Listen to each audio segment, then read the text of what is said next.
Eu quero transportar vocês para uma realidade que eu vivo no dia a dia. Imaginem que vocês estão dentro do centro cirúrgico, assistindo a cirurgia da pessoa que vocês mais amam. Vocês vão chegar no centro cirúrgico, vocês vão trocar de roupa, colocar aquela roupa privativa própria do centro cirúrgico. Vocês vão colocar um gorro, uma máscara. Vocês vão colocar um Propec, aquele tecido que protege os pés, e vão entrar. Vocês vão higienizar a mão de vocês, vão entrar na sala cirúrgica e sentar em um canto. E ali vocês vão assistir acontecer um ritual. O anestesista e o auxiliar vão infundir os medicamentos. O circulante de sala e a enfermeira vão organizar as coisas. Os cirurgiões e a instrumentadora saem de sala para higienizar suas mãos e vão entrar novamente. A gente põe os aventais estéreis, as luvas. Depois a gente vai passar produtos em cima do paciente para higienizá-lo adequadamente. A gente vai colocar aqueles campos cirúrgicos, aqueles tecidos para delimitar o local onde a gente vai operar. E a cirurgia vai começar. Num determinado momento, entra alguém dentro da sala sem cuidado nenhum. Essa pessoa está sem máscara, sem luva, sem avental, com as roupas que veio da rua, sem o gorro, e começa a tocar nas coisas, tocar em cima da mesa, nos instrumentais, nos campos. Como que você se sentiria? Entendemos, deduzimos que essa pessoa está colocando em risco a pessoa que você mais ama. Eu, como cirurgião, para mim isso seria um crime. Entenderam como devemos observar a realidade ao nosso redor? Das pessoas que não praticam as atividades higiênicas para evitar essa contaminação pelo vírus? Eu tenho responsabilidade com o meu paciente.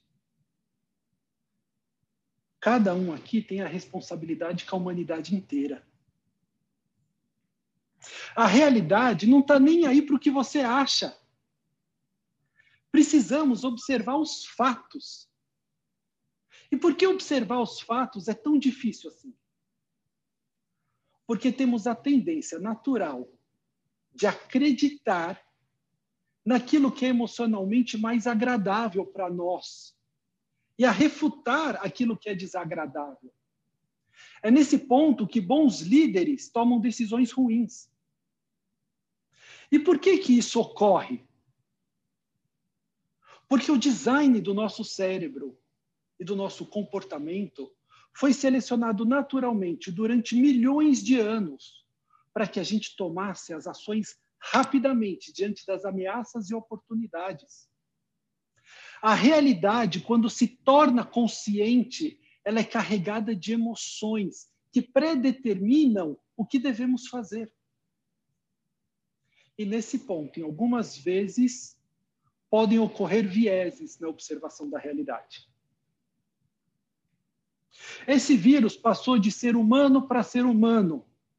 Em 3 meses, ele rodou o planeta, todos os continentes.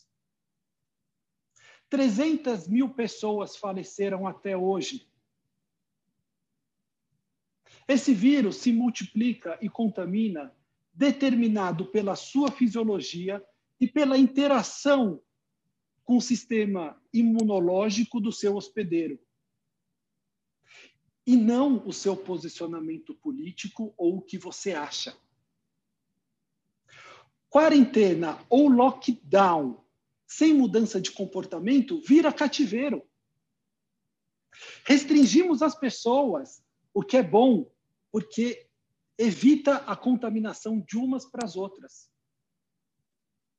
Mas uma vez que reduz os casos, se flexibiliza as medidas e as pessoas que não alteram seu comportamento voltam a se contaminar. Só observar o que está acontecendo na Alemanha, que está aumentando o número de casos, em alguns países da Ásia. A China, que em alguns países decretou novamente lockdown. Na Espanha já faleceram 27 mil pessoas e somente 5% das pessoas contaminadas. Iremos caminhar no movimento de sanfona, onde a gente fecha as pessoas, diminui a contaminação. A gente abre novamente e as pessoas que não adotam medidas higiênicas voltam a se contaminar.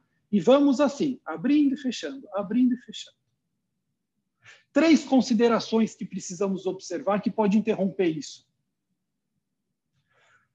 Primeira, que as pessoas tomem e mudem os seus hábitos higiênicos. Precisamos aprender a conviver com esse vírus. Segundo ponto, quando sair um tratamento definitivo, que provavelmente será vacina. E provavelmente só vai ficar pronta na metade do ano que vem. Porque precisa imunizar mais de 1 bilhão de pessoas. E a terceira forma é quando as pessoas ficarem imunizadas após o contato do vírus, e pelo menos 70% da população. E nesse caso, há um alto custo humanitário e econômico. Esse vírus veio para ficar um bom tempo. Olhem o HIV, descoberto em 1981, e até hoje persiste. Porque quem não muda de hábito tem o potencial de se contaminar por ele. Olha o vírus da influenza A, o H1N1. Chegou no mundo em 2009 e até hoje persiste. Esse ano já fiz alguns diagnósticos, porque trabalho em pronto-socorro também. Os vírus que foram erradicados numa história recente da humanidade, como a varíola, a poliomielite e o ebola, foi depois de muito tempo, muito esforço humano e vacina para 2 desses casos. A mensagem que eu trago para vocês hoje aqui é um objetivo. O objetivo principal é: precisamos adotar medidas higiênicas e que elas entrem nos nossos hábitos do dia a dia. Precisamos ser cuidadosos e atentos como os cirurgiões. Já temos na nossa cultura o cuidado com a água. A gente bebe água filtrada, fervida ou água potável. Ninguém bebe água de uma lagoa ou de um rio, ou de uma fonte que não conhece, porque a gente já sabe que a gente pode se contaminar. Já temos uma cultura no cuidado com os alimentos. Ninguém come um alimento que passou do período de validade, ou muito tempo fora da geladeira, ou que tem um aspecto estranho, porque a gente sabe que pode ficar doente. E agora estamos construindo uma cultura para lidar com as doenças respiratórias. Em alguns países, isso já se observa há um tempo, como no Japão. As pessoas utilizavam máscaras nas filmagens que passavam do país, para evitar contaminar as outras. Onde uma cultura que topa o sacrifício pessoal em benefício da maioria. E isso tem que trazer reflexão no dia a dia. 85% das pessoas que se contaminaram pelo vírus e que faleceram no mundo inteiro, 85% foi por uma via. É quando eu coloco a minha mão contaminada com vírus nos meus olhos, no meu nariz ou na minha boca.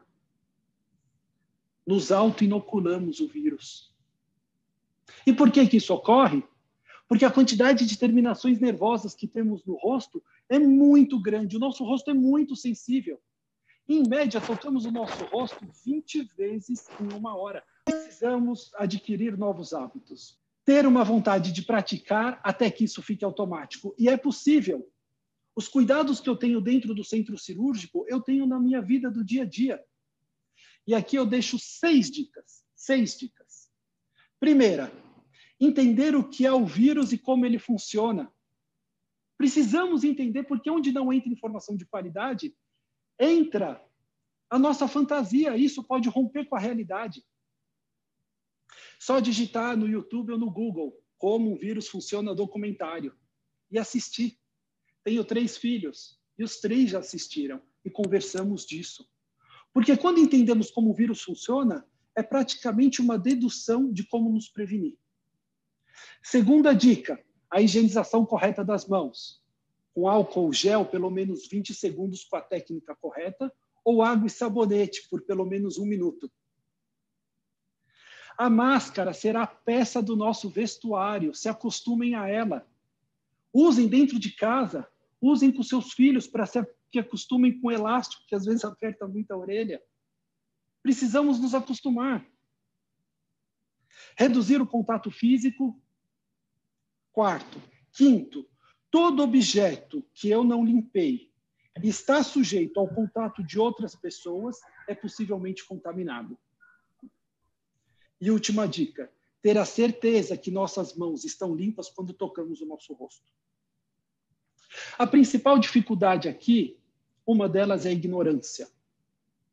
E outra, talvez pior, é a ilusão do conhecimento. A segunda consideração que eu coloco para a gente mudar os nossos hábitos é que precisamos ter uma razão.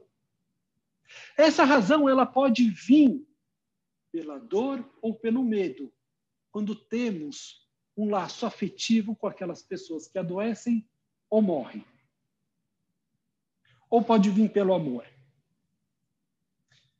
Eu, como cirurgião, entendo o peso da vida e não meço esforços aos meus pacientes para que corram o menor risco possível. Estudo, o aprendizado, os congressos, a proteção que peço a Deus e ao meu pai, que foi cirurgião, que faleceu em 2007.